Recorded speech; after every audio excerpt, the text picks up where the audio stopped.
صلاتنا علی النبی یا ایہا الذین آمنوا صلوا علیہ وسلموا تسلیما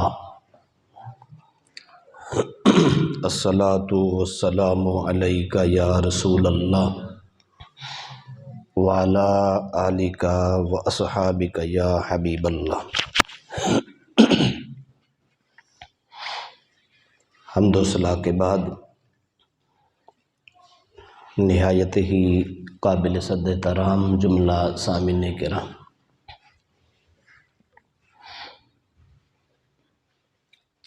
سلسلہ وار گفتگو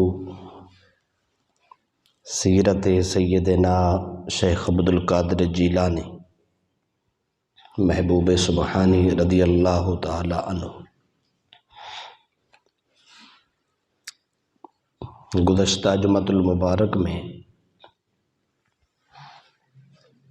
غوث اعظم رضی اللہ تعالی عنہ کے خطبات اور ان کے خطابات سے چند اقتباسات ہم نے پڑھے تھے، اور آج ہم پیران پیر رحمۃ اللہ علیہ کے نصیحت آموز رشد و ہدایت کے منبع و مرکز اقوال پڑھیں گے۔ سیدنا شیخ عبدالقادر جیلانی محبوب سبحانی رضی اللہ تعالی عنہ نے 90 سال عمر مبارک پائی، جن میں سے 50 سال تک علم حاصل کیا، 40 سال آپ نے علم کی اشاعت و تشریح کی، خلق خدا کو رشد و ہدایت کا پیغام دیا، قرآن اور احادیث کے سمندر میں غوطہ زن ہو کر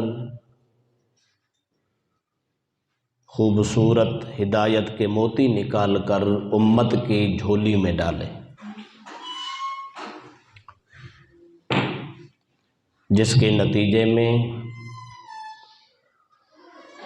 اللہ تبارک و تعالی نے تجدید دین کی امت کو دولت نصیب کی اور معرفت الہی کے راستے ہموار کیے۔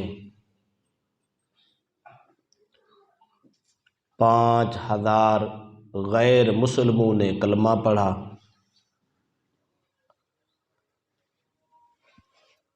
اور لاکھوں لوگوں نے پیران پیر سے ہدایت حاصل کر کے سچی توبہ کی۔ ان فرامین میں سے چند فرامین ہم آج پڑھیں گے جن کی بدولت امت کو ہدایت نصیب ہوتی رہی۔ شیخ عبدالقادر جیلانی کا نام لینے والے، عقیدت اور محبت رکھنے والے، متوسلین، معتقدین، مریدین اور محبین، ان کے لیے آپ کے اقوال آج بھی ہدایت کا منبع ہے۔ پہلا قول آپ کا جو میں آپ احباب کے گوش گزار کرنے جا رہا ہوں، انتہائی اہم قول ہے۔ آپ فرمایا کرتے تھے اذ نفسک اولا ثم اذ نفسک غیرک۔ پیران پیر فرمایا کرتے تھے سب سے پہلے نصیحت اپنے آپ کو کرو، جب خود کو نصیحت کر لو تو بعد میں قوم کو نصیحت کرو۔ جب انسان اپنے آپ کو نصیحت کرنا شروع کرتا ہے اور خود وہ اس بات پہ عامل ہو جاتا ہے، اس بات کا عارف ہو جاتا ہے جب خود اس راستے کا مسافر ہوتا ہے، اور پھر جب کسی کو وہ راہ دکھاتا ہے تو جس کو ہم راہ دکھائیں، جس کی راہبری کریں، اگر ہم پہلے ہی اس راہ کے مسافر ہیں تو وہ ہمارے پیچھے آسانی سے آ سکتا ہے۔ اگر مبلغ خود ہی راہ ہدایت پر نہ ہو تو وہ کسی کو ہدایت پر لا نہیں سکتا۔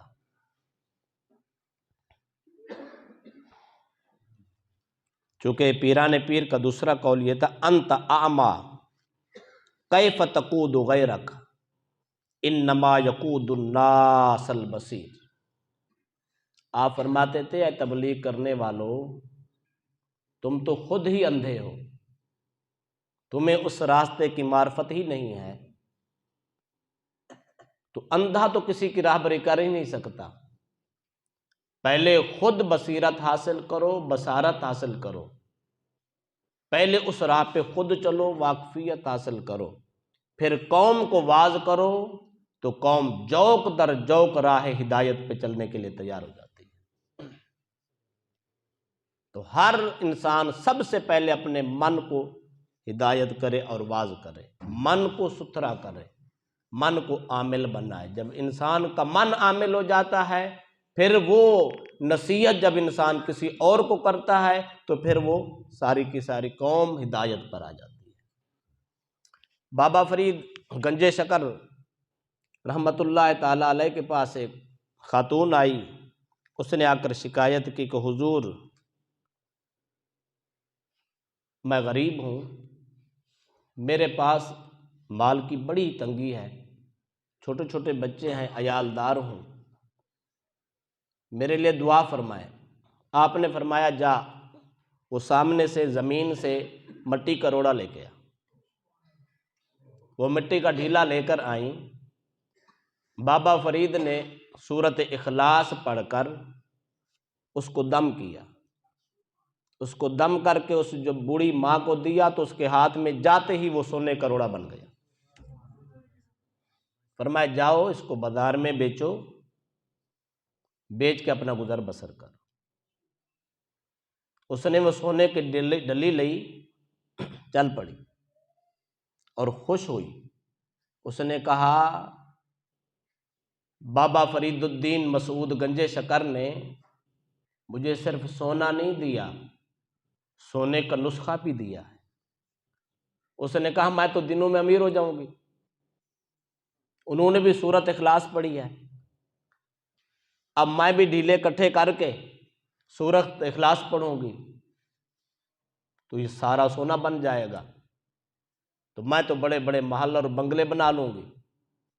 جب گھر گئیں، انہوں نے روڑے اکٹھے کیے، سامنے رکھے، سورۃ اخلاص پڑھنا شروع کر دی۔ سورۃ اخلاص پڑھ پڑھ کے سینکڑوں بار پڑھی۔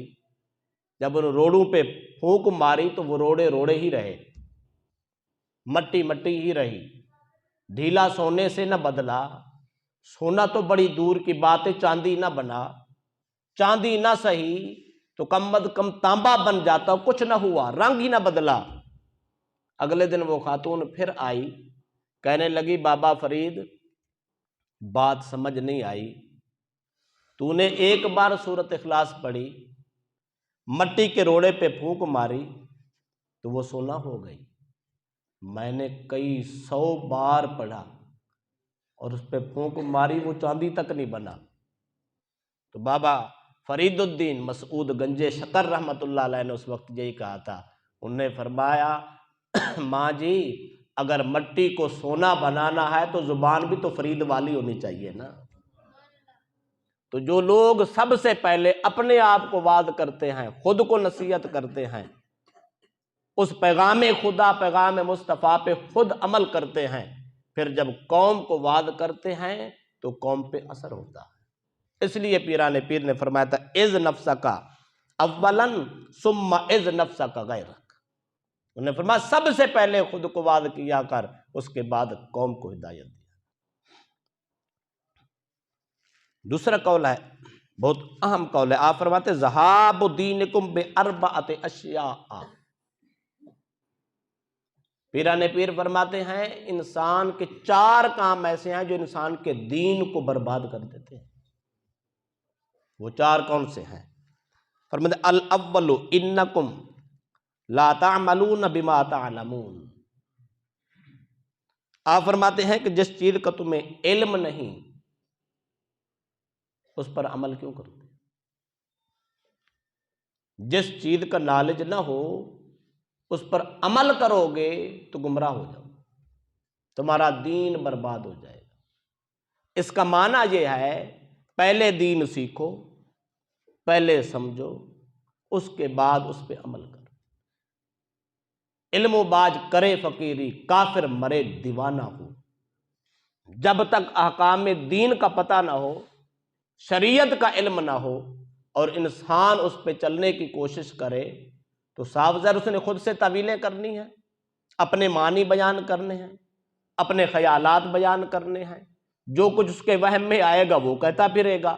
تو جب ایسا کرے گا تو وہ گمراہ ہوگا، دین برباد ہوگا، دین کو قوت نہیں ملے گی۔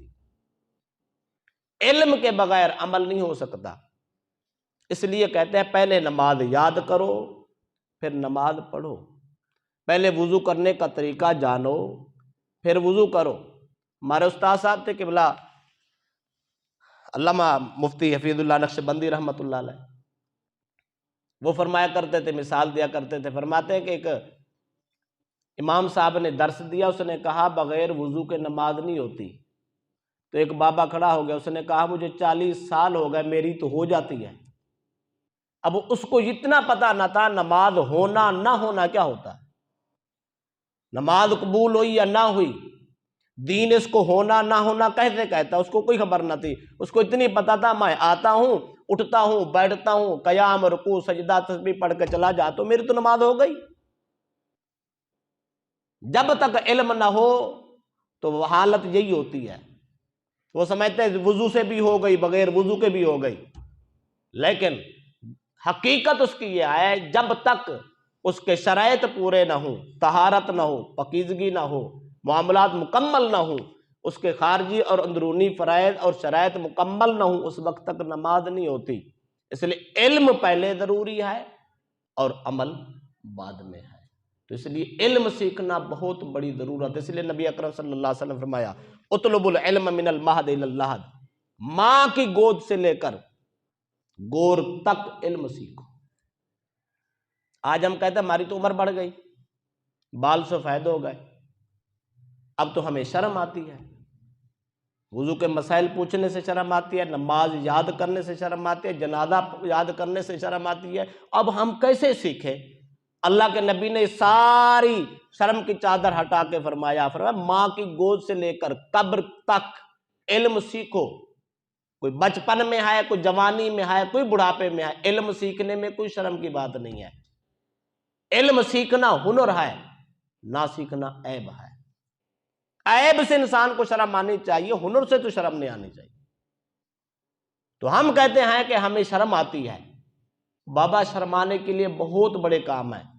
ایک آدمی نماز پڑھ رہا ہو، اس کو نماز نہ آتی ہو، کتنی شرم والی بات ہے۔ شرمانا تو اس بات سے ہے نماز آتی نہیں میں پڑھتے جا رہا ہوں، اور بھائی شرمانا تو اس بات سے وضو کرنے کا طریقہ نہیں آتا میں وضو کیے جا رہا ہوں، بالغ ہو گیا ہوں، جوان ہو گیا ہوں، غسل واجب ہو رہا ہے، میں غسل کیے جا رہا ہوں پر غسل کے فرائض کا پتہ نہیں ہے۔ شرمانے والی تو یہ بات ہے۔ اگر انسان کی شادی ہو جائے، اس کو غسل کرنا نہ آئے، اس سے بیوی ہی پوچھ لے کہ بتا غسل کیسے کرنا ہے، تو اس کو تو پہلی دن رات غسل کرنے کا طریقہ نہیں آتا، تو اس کو شرمندگی تو وہاں آنی چاہیے نا۔ تو جہاں میں شرمانا تھا وہاں شرماتے نہیں ہیں، تو جہاں شرمانا نہیں چاہیے وہاں شرماتے پھرتے۔ بابا عبد القادر جیلانی فرماتے ہیں، وہ فرماتے ہیں جب تک علم نہ ہو اس وقت تک عمل نہیں ہو سکتا۔ اگر کوئی بے علم عمل کرتا پھرے گا تو وہ اپنا دین برباد کر بیٹھے۔ دوسری بات کہتے ہیں، وہ فرماتے ہیں انکم لا تعملون بما تعلمون، اور فرماتے ہیں جو تم جانتے ہو اس پہ عمل کیوں نہیں کرتے؟ اللہ پاک بھی فرماتا ہے لما تقولون ما لا تفعلون، لوگوں کو وہ بات کیوں کرتے ہو جس پر خود عمل نہیں کرتے۔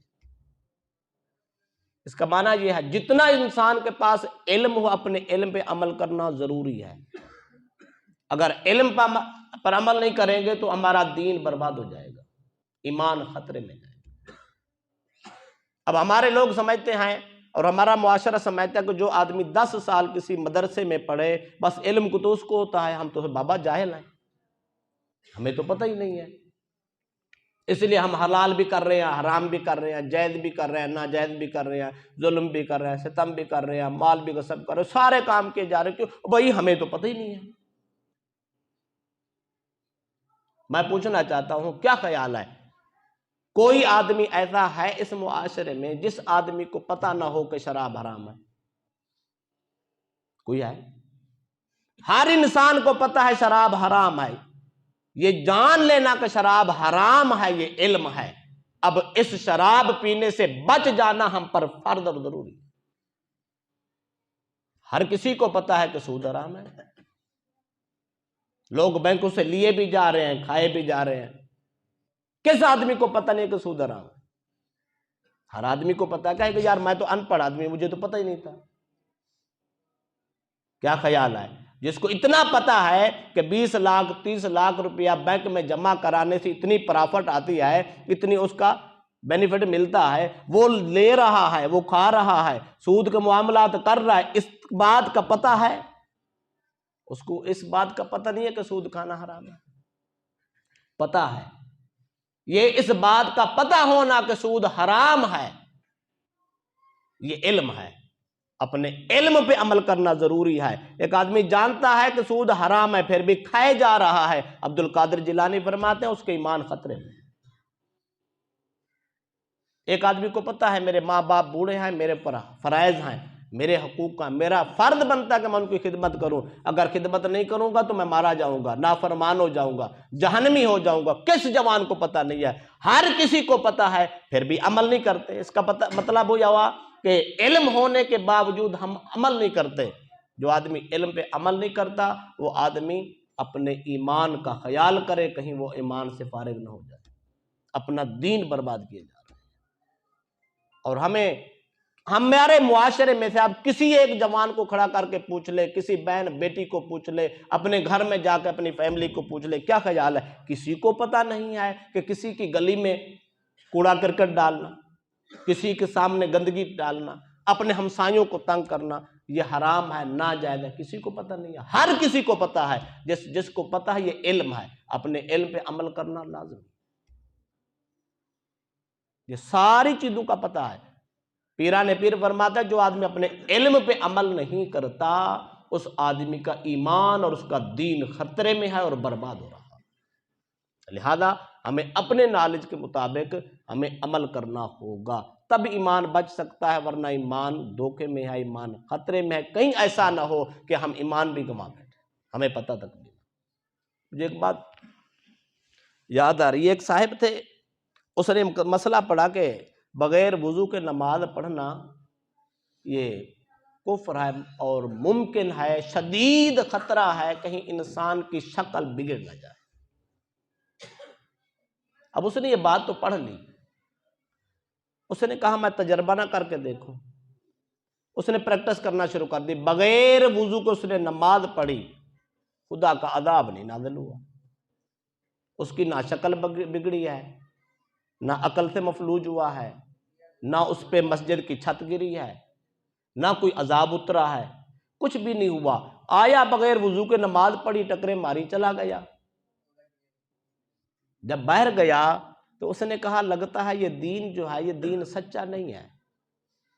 اگر دین سچا ہوتا تو میں نے بغیر وضو کے نماز پڑھی ہے، میرا تو چہرہ بگڑ جانا چاہیے تھا یا میرے اوپر عذاب آ جانا چاہیے تھا۔ لہذا پتہ چلا دین سچا نہیں ہے، لہذا میں اسلام چھوڑ کے میں عیسائی بننا چاہتا ہوں۔ اس نے کلمہ چھوڑ دیا، غیر مسلم ہو گیا۔ چند دنوں کے بعد جب لوگوں کو پتہ چلا تو کسی اہل علم سے اس کی بات ہوئی، اس نے کہا میں نے یہ پڑھا تھا، دین میں یہ بات پڑھی تھی، جب میں نے پریکٹس کی تو میں بدلا نہیں ہوں، میرے اوپر عذاب نہیں آیا، تو میں نے سمجھا کہ میں یہ دین جو ہے نا جھوٹا ہے، لہذا اس لیے میں نے چھوڑ دیا۔ اس نے کہا خدا کا بندہ سوچ، تھوڑا سا عقل سے کام لے، وہ تو مسلم تھا، بدقسمت کافر ہو گیا، اس سے بڑا عذاب اور کیا آتا؟ شکل بگڑ جائے، انسان کا ایمان باقی رہے تو کوئی فرق نہیں پڑتا، انسان لولا لنگڑا ہو جائے، ایمان بچ جائے، کوئی فرق نہیں پڑتا، انسان کی زندگی میں تھوڑی مشکل ہو جائے تو کوئی فرق نہیں پڑتا۔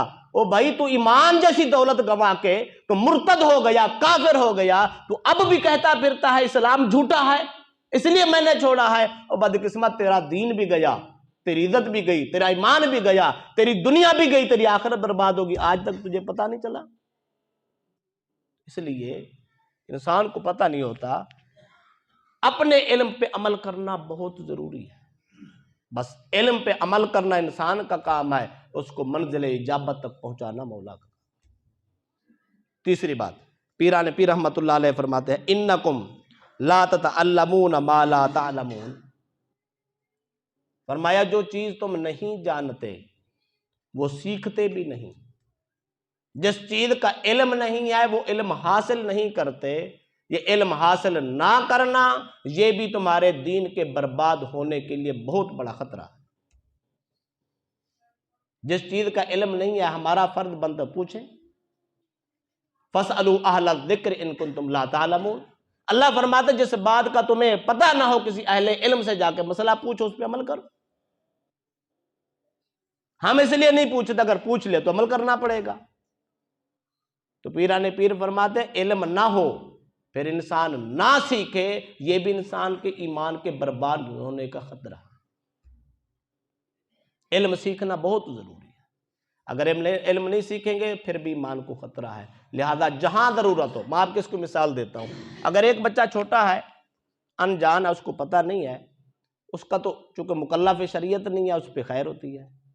7 سال کا بچہ ہو جائے تو 7 سال کے بعد اس کو نماز کا حکم شروع ہو جاتا ہے، اس کا مطلب ہے اب اس کو نماز سیکھنے کا بھی حکم ہے، وضو کرنے کا بھی حکم ہے۔ 7 سال کے عمر سے اس کو سیکھنا چاہیے، بالترتیب سیکھتا آئے گا، بالغ ہو جائے گا، سیکھ بھی جائے گا، اس کے بعد اپنی نماز روزہ بڑے اچھے طریقے سے کر لے گا۔ اب یہ کرنا شروع کر دیا، بلوغت کے بعد دوسرا مرحلہ آتا ہے ہمارے ہاں شادی کا۔ ہمارے جوان شادیاں کر رہے ہوتے ہیں، شادی کی تیاری کے لیے ہم 5 سال لگا دیتے ہیں، 6 سال لگا دیتے ہیں، بیٹا بھی لگا ہے، باپ بھی لگا ہے، ماں بھی لگی ہے، پوری فیملی پلاننگ کر رہی ہوتی ہے اور کوشش کر رہی ہوتی ہے، ہم سب کچھ کرتے ہیں، اگر نہیں کرتے تو ایک کام نہیں کرتے۔ وہ جوان اگر نہیں سیکھتا تو صرف ازدواجی زندگی کے حقوق نہیں سیکھتا، نہ وہ یہ سیکھتا ہے کہ نکاح کس کو کہتے ہیں، نکاح کی اہمیت کیا ہے، نہ وہ یہ سوچتا اگر میری شادی ہو گئی تو میرے شادی کے بعد میرے اوپر ذمہ داری کیا آئے گی، یہ نہیں سیکھتا۔ اب اس کو یہ پتہ نہیں ہوتا میں نے بیوی جو گھر لے آئی ہے اس کو کیسے نبھانا ہے، اس کے ساتھ معاملات کیسے کرنے، اس کے میرے اوپر کتنے حقوق ہیں، میرے اس پر کتنے حقوق ہیں، نہ خود جانتا ہے نہ وہ جانتی ہے۔ نتیجہ اس کا کیا نکلتا ہے، 3 نہیں 5 100 طلاقیں دے کر لوگ واپس آ جاتے ہیں، کہتے ہیں میں نے 500 طلاق دی، اب بتاؤ اب بیوی رکھنا۔ وہ بد نصیب، یہ تو پہلے سیکھنا تھا، تو نے نئی زندگی کا آغاز کرنا تھا، تو نے شادی کرنی تھی، بیوی گھر میں لے آنی تھی، تجھے پتہ نہیں تھا، اس کو سیکھتا نکاح کس کو کہتے ہیں، نکاح کے حقوق کیا ہے، بیوی کے حقوق کیا ہے، خامد کے حقوق کیا ہے، میں نے بیوی کو رکھنا کیسے ہے، میں نے اس کے ساتھ نباہ کیسے کرنا ہے، اگر زندگی میں کہیں اونچ نیچ ہو جائے، مسئلہ مسائل ہو جائے، اختلاف ہو جائے، جھگڑا فساد ہو جائے، کہیں لڑائی ہو جائے تو میں نے اس کو نمٹانا کہاں پہ ہے، میں نے اس کو کس لیول پہ لے آنا ہے، اور کون سے لفظ میں نے بولنے ہیں، کون سے میں نے نہیں بولنے، طلاق کہاں ہو جاتی ہے کہاں نہیں ہوتی، مجھے 1 لاکھ 3 بار کہہ دینا ہے، 10 بار کہہ دینا ہے، 100 بار کہہ دینا ہے، یا مجھے احتیاط سے کام لینا، مجھے ایک بات کہنا ہے، یہ سیکھنا اس کا فرض تھا، لیکن ہم نے سب کچھ سیکھا، نہیں سیکھا تو صرف دین نہیں سیکھا۔ اب کہتے ہیں ہمیں غصے میں طلاق دی ہے، تاریخ میں کوئی ایسا مسئلہ دکھا سکتے ہو، کوئی ایسا موقع دکھا سکتے ہو، میاں بیوی آپس میں خوش بیٹھے ہوں، گپ شپ لگا رہے ہوں، مرد کہے جا میں تجھے طلاق دیتا ہوں، کوئی ایسا بھی دیکھا، کبھی سنا؟ او بھئی خوشی سے کوئی بھی طلاق نہیں دیتا. طلاقیں جب بھی ہوتی ہیں غمی میں ہوتی ہیں، پریشانی میں ہوتی ہیں، ٹینشن میں ہوتی ہیں، جھگڑے میں ہوتی ہیں، لڑائی میں ہوتی ہیں. وہ تو بابا یہ سیکھنا تھا، تیرا فرض تھا. طلاق خوشی میں دے تب بھی ہو جاتی ہے، اگر پریشانی میں دے تب بھی ہو جاتی ہے، غصے میں آ کر دے تب بھی ہو جاتی ہے، جوش کھا جائے تب بھی ہو جاتی ہے. اس وقت ہوش نہیں ہوتا. یہ فرض ہے. پیران پیر فرماتے ہیں جو آدمی ضرورت کے مطابق اپنے مسائل دین نہیں سیکھتا، اس آدمی کا ایمان خطرے میں ہے. اب کہو گے کیسے خطرے میں ہے؟ دیکھ لو، جو آدمی اپنی بیوی کو طلاق دے چکا ہے، اب ہیلے بہانے جھوٹ فراڈ کر کے اس کو دوبارہ رکھے ہوا ہے. کیا خیال ہے؟ سر عام حرام نہیں کھا رہا، خدا کے عذاب کو دعوت نہیں دے رہا. اگر اس بیوی کو جس کو طلاق دی تھی بغیر نکاح کیے، اصول شریعت کو فالو کیے بغیر واپس لے آ کر گھر رکھتا ہے، اس کو اگر جائز سمجھ کے رکھا ہوا ہے، دین کے حرام کردہ اصول کو اگر کوئی آدمی حلال سمجھ کے کرے گا تو وہ دائرہ اسلام سے خارج ہو جاتا. اب جس نے گھر میں بیوی رکھنی ہے اس کو حرام سمجھ کے رکھتا ہے، حرام سمجھ کے رکھے تو اس کو جانے دے. طلاق بھی دے رہے ہیں، جانے بھی نہیں دے رہے، گھر میں بھی رکھا ہوا ہے، سارے کام کیا ہوا رہا ہے، تو اس کا مطلب یہ ہوا حلال سمجھ رہے ہیں نا، جائز سمجھ رہے ہیں. جب جائز سمجھ رہے ہیں، قرآن کہتا ہے حرام ہے، طلاق ہو گئی، تیرے گھر میں رہ نہیں سکتی، اب ہم رکھے پھرتے ہیں، تو کیا خیال ہے ایمان کو خطرہ ہے یا نہیں ہے؟ اگر ناجائز کو جائز، حرام کو حلال سمجھ کے رکھیں گے اور اس کے ساتھ ہم زندگی گزاریں گے تو انسان کا ایمان خارج ہو جاتا ہے، اس کو پتہ ہی نہیں ہے، وہ بندہ کفر میں پھر رہا ہے. پیران پیر نے فرمایا ہے جس چیز کا علم نہ ہو، جس مسئلے کی خبر نہ ہو، علم سیکھنا ضروری ہے. اگر علم نہیں سیکھیں گے تو ہمارا ایمان خطرے میں ہے. ٹائم ہو چکا ہے. آخری بات، چوتھی بات یہ ہے جو ایمان کو برباد کر دیتی ہے. پیران پیر فرماتے ہیں انکم تمنعون الناس من تعلم ما لا تعلمون. جس چیز کا تمہیں خود کو علم نہیں ہے، لوگوں کو اس کے سیکھنے سے کیوں روکتے؟ یہ اس زمانے کے جعلی پیروں کے لیے بہت بڑے جو ہے نا وعید ہے. وہ کہتے ہیں کیا بات ہے، میرے پاس آ گئے، میری بیعت ہو گئے، اب تو بس پار ہو گیا. کیا بات ہے بھائی، نہ تجھے نماز کی ضرورت ہے، نہ روزے کی ضرورت ہے، نہ داڑھی کی ضرورت ہے، کسی چیز کی ضرورت نہیں ہے، تو میری بیعت ہو گیا، بس تو پار ہو گیا. نہ خود نماز پڑھتا ہے، نہ پڑھنے دیتا ہے، نہ خود شریعت کا پابند ہے، نہ شریعت کے نزدیک کسی کو جانے دیتا ہے، نہ خود داڑھی رکھتا ہے، نہ مریدوں کو رکھنے دیتا ہے، نہ خود کو علم ہے، نہ کسی کو علم سیکھنے دیتا ہے. اس کو پتہ ہے اگر مرید علم سیکھ گئے، ان کو پتہ چل گیا کہ خلاف شریعت کام کرنے والے کی تو بیعت ہی جائز نہیں ہے، تو میری تو ساری دکانداری ختم ہو جائے گی. وہ کہتا ہے مولوی کے پاس نہیں بیٹھنا، کسی سے مسئلے نہیں پوچھنا، وہ آپ کو گمراہ کر دے گا. میرے جیسا پیر مل گیا ہے، اب تیری مردودیت میری مردودیت میں فرق نہیں رہا، اب تو بھی غرق میں بھی غرق، ایک بیڑے کے سوارا جانے دے، کوئی مسئلہ نہیں ہے. اللہ کے کامل ولی پیران پیر نے فرمایا ہے جو آدمی خود نہیں سیکھا، اگر وہ دوسروں کو بھی اس کو سیکھنے سے منع کرتا ہے تو اس آدمی کا دین خطرے میں ہے، ایمان خطرے میں ہے. لہذا 4 باتیں ہیں جو ایمان کا خطرہ ہے. علم پہ عمل نہ کرنا ایمان کا خطرہ ہے، بغیر علم کے عمل کرنا ایمان کا خطرہ ہے، اور جو نہیں جانتے وہ نہ پوچھنا اور ان پوچھے اپنا وقت گزارتے رہنا ایمان کا خطرہ ہے، اور جو خود نہیں سیکھے دوسروں کے علم کے حاصل کرنے میں روڑے اٹکانا، لوگوں کو پریشان کرنا، علم سے محروم رکھنا، اس میں رکاوٹیں پیدا کرنا ایمان کا خطرہ ہے. لہذا ہمیں اپنی زندگی کو توجہ سے دیکھنا ہوگا، غور کرنا ہوگا، کہیں ایسا تو نہیں ہے ہم اپنا ایمان تو نہیں برباد کر رہے. اس لیے حیا کرنا ہے، ہمیں خیال بھی کرنا ہے، ہمیں غور کرنا ہے. ایمان جیسی دولت کائنات میں کوئی نہیں ہے. انسان کا سب کچھ اجڑ جائے کوئی فرق نہیں پڑتا، کچھ دنوں کے بعد آدمی پھر سے جینا سیکھ جاتا ہے.